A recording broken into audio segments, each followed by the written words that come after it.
The year is 1783. After 7 long, bloody years of revolution, the United States of America has finally achieved the impossible. It has humbled the greatest empire on earth, Great Britain. As the fresh winds of freedom blow across the Atlantic, the horizon of this young nation is filled with endless opportunity. But this new independence comes with a hidden and terrifying price.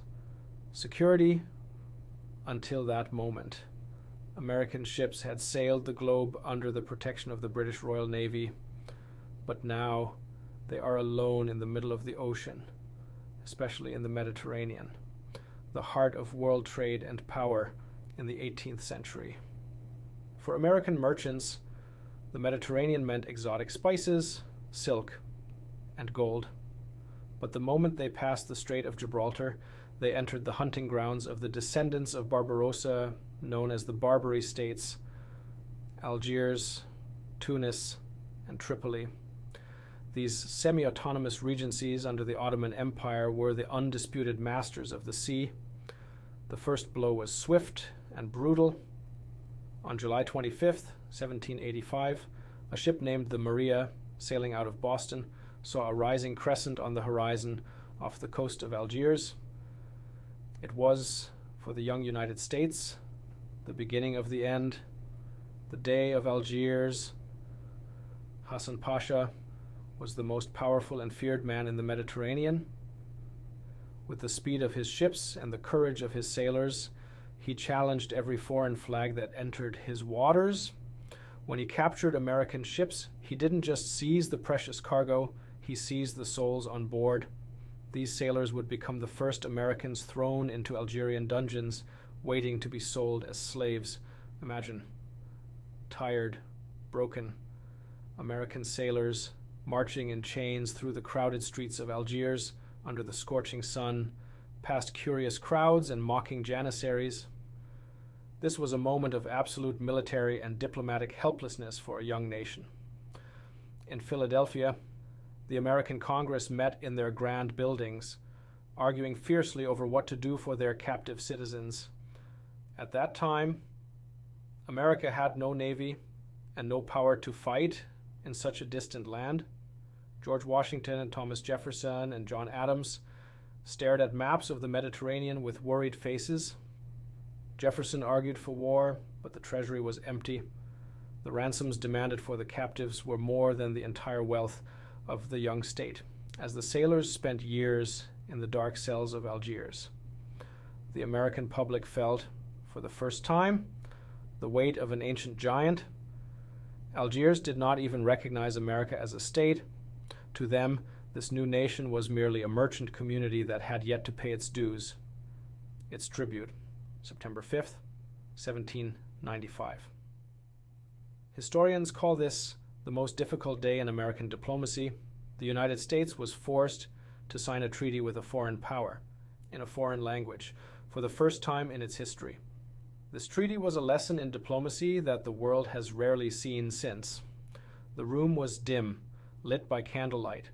On the table lay a large parchment. The writing was not in Latin characters, but in the elegant, flowing script of Ottoman Turkish.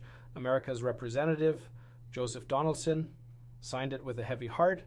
The document was titled Treaty of Peace and Amity, but its contents felt like a document of surrender. By signing this, the United States accepted 2 major humiliations. First, a one-time payment of 642,000 gold dollars to free its captives, and second, more shockingly, a promise to pay an annual tribute, a tax of 12,000 gold coins to the representative of the Ottoman Sultan in Algiers. This shook the very foundations of the American Constitution, which the Constitution found paying tribute to a foreign power dishonorable and forbidden, but there was no other way to exist in the Mediterranean. This remains the only official document the United States has ever signed in a foreign language, and the only time it ever agreed to pay regular taxes to another state. A signature of submission written in gold and Ottoman ink. This tribute burned the American soul. Every year, Ships leaving Boston or New York were not just carrying goods, they were carrying chests of gold, ammunition, and ship timber. Every coin delivered to the harbor of Algiers was a piece of American pride torn away. President John Adams and later Thomas Jefferson realized that peace on paper can never be protected without a strong navy at sea. It is a historical irony that today's greatest naval power, the U.S. Navy, was born during these years, specifically to escape the shame of paying tribute to the Ottomans. For 33 years, these payments continued, sometimes delayed, sometimes in installments. Whenever the Americans lagged behind, Algerian ships would attack again. Taking more captives, the American public watched in anger as their government, which struggled to collect taxes from its own states, paid every penny to a day across the ocean. This humiliation became the catalyst for a new national identity, but the times were changing. By the early 1800s, America was no longer a young and weak state. It had built its own massive warships, its frigates, and trained experienced captains. In 1815, after the Napoleonic Wars, the U.S. turned its full attention to the Mediterranean. Commodore Stephen Decatur sailed into the harbor of Algiers with his guns aimed at the city. This was the cry of a young nation saying, "No more." The American Navy achieved a decisive advantage. Tripoli and Algiers were bombarded. By 1824, as the Ottoman Empire's central power weakened, America stopped paying the tribute forever. The 33-year-old era of shame was finally over. The final curtain fell in 1830 with the French invasion of Algiers. The independence of the Barbary Regencies ended, and so this chapter of history was closed. But those 33 years of gold and tribute remain as the last magnificent signature of Turkish maritime dominance in the Mediterranean. Today, many American history books mention this period only briefly, or not at all. For America, this is a beginning that is better left forgotten. But archives do not lie. That 22-item treaty, written in Ottoman Turkish, is the most concrete proof of how a nation destined for greatness once bowed before the crescent. Powers shift, empires rise and fall, but those 33 years remain a monument of pride in the dusty shelves of history.